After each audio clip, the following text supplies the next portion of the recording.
On November 11, 1918, around 10 a.m., German, French, and British delegates meet in a small train carriage in the Compiègne forest in Rétont, France. Within an hour, the parties sign an agreement that would later be known as the Armistice of November 11, 1918, or the Armistice of Compiègne. It was Germany's written acknowledgement that it had lost the First World War.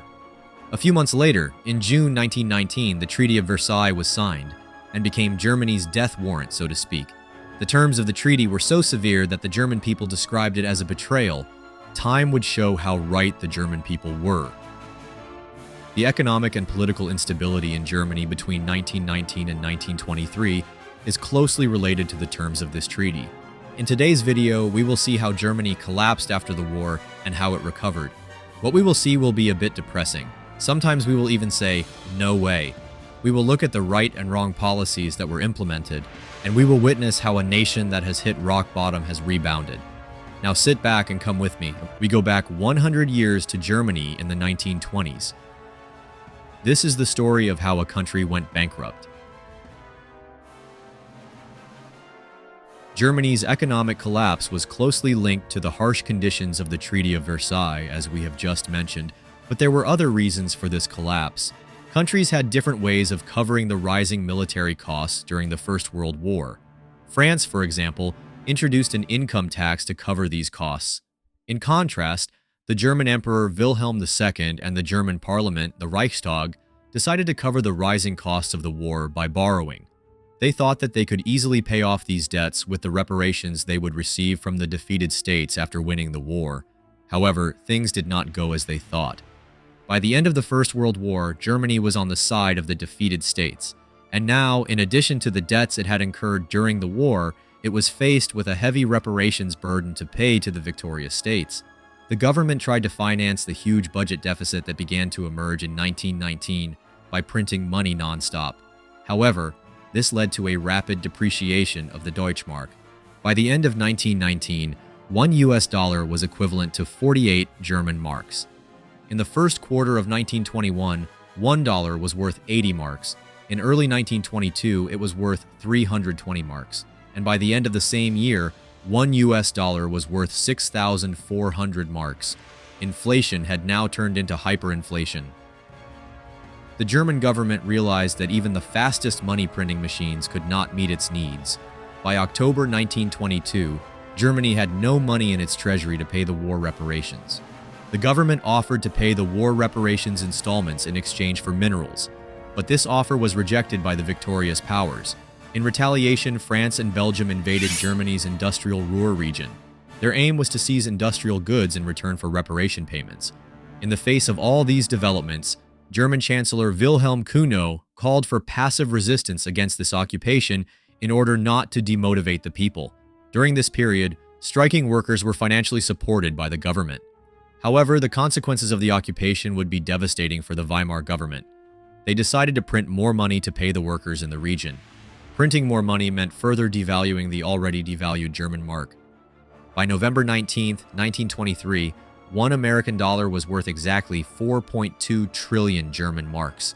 The German mark exploded against the US dollar like a bomb on a fuse. People loaded money into wheelbarrows and went shopping, because the price of the products to be bought doubled from home to the market. Especially at the end of 1923, these price increases had reached such a level that if one wanted to drink a coffee, the price of the coffee would increase until the coffee was bought and finished. For this reason, people rushed to buy food as soon as they had the money they earned. In 1921, a family with savings of 100,000 marks was considered rich. Within 2 years, however, this money had become so worthless that they could not even buy a cup of coffee. In 1923, the German-American painter George Gross, who was in Germany in 1923, described those days as follows.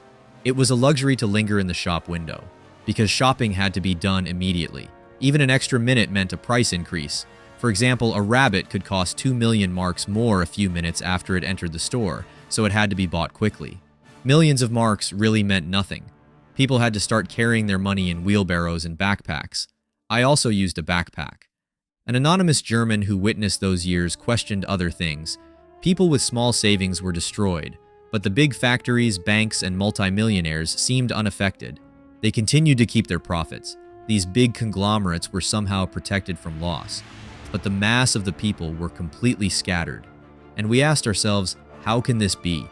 How is it that the government can't control an inflation that destroys the life savings of the masses of people, but the big capitalists get away unscathed? Those of us who lived through it didn't get any answers that made any sense. In economics, hyperinflation is when money becomes more abundant in the market than desired. Trying to solve every crisis by printing money causes inflation to rise even higher. This is exactly what happened to Germany between 1918 and 1923. The state's frantic printing of money to close the budget deficit had plunged the country into a Great Depression.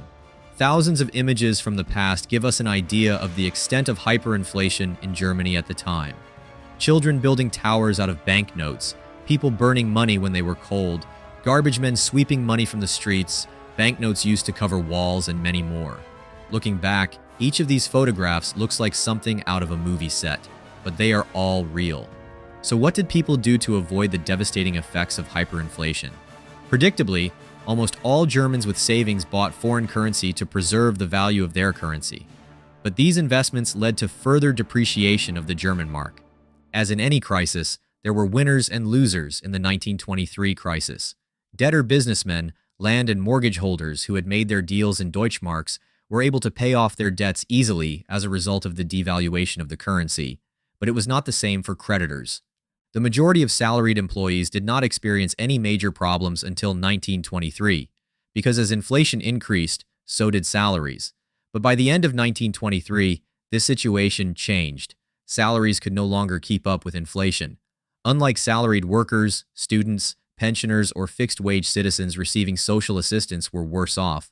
One of the winners in this process was the farmers, because people had to eat no matter what, and the higher the inflation, the higher the price of food. For Germany, the social and political costs of hyperinflation were high. Pensions that were planned to be paid for a lifetime were completely eliminated. Politically, hyperinflation fueled radicalism on both the left and the right. Confidence in the economy plummeted, and trade ground to a halt. Unemployment soared, and wages plummeted. In late 1923, the Weimar government faced a succession of riots. Despite all this, after a while, the German economy began to recover. The architect of this recovery was Gustav Stresemann, foreign minister of the Weimar Republic between 1923 and 1929. Stresemann ended the hyperinflation of 1923 in 4 separate moves and in just a few months. Stresemann's first economic move was to end a policy that had been in place for nearly a year. He ended the passive resistance of workers in the Ruhr area. This meant that goods would be reproduced.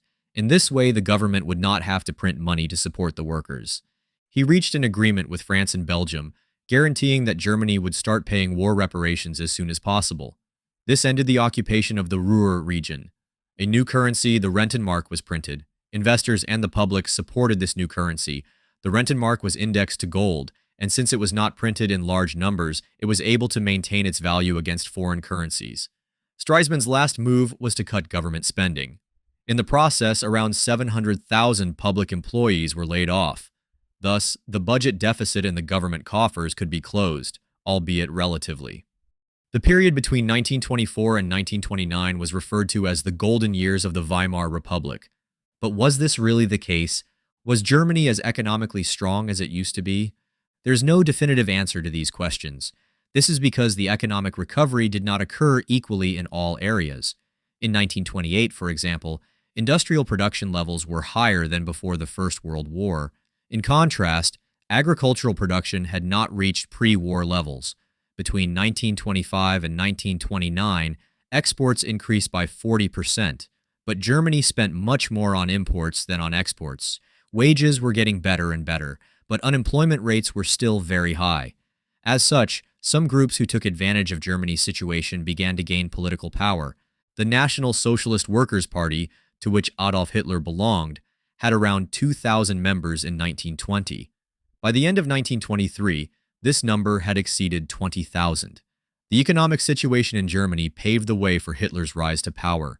What he needed was a strong rhetoric and a scapegoat to blame for the poor state of the economy. According to him, Jewish businessmen and some Jewish-owned businesses were responsible for the poor economy. This policy was accepted by the public. In 1928, The National Socialist Labour Party had only 12 seats in the Reichstag, the German parliament. By 1932, their number of representatives had risen to 230, but the rise of Hitler and how he seized power is the subject of another video. Don't forget to subscribe to the channel so you don't miss this and other videos. See you in the next video. Peace be with you.